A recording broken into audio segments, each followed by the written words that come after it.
This is the lesson number 3 using the Pico W.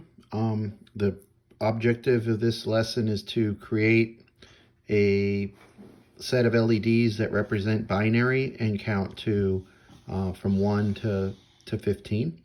And this is the circuit that I used. You can see I used those certain pins on the Pico W. And then the white is the grounding.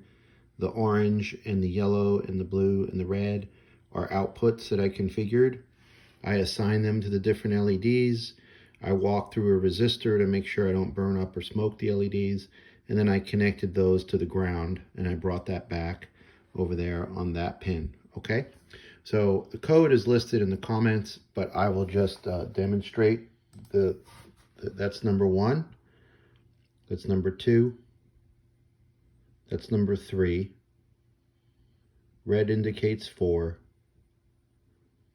5. 6. 7 is all 3 of those. 8 is just the blue LED.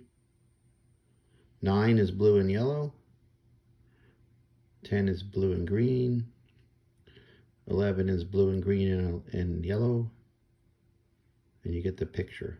We're going to cycle all the way up to 15.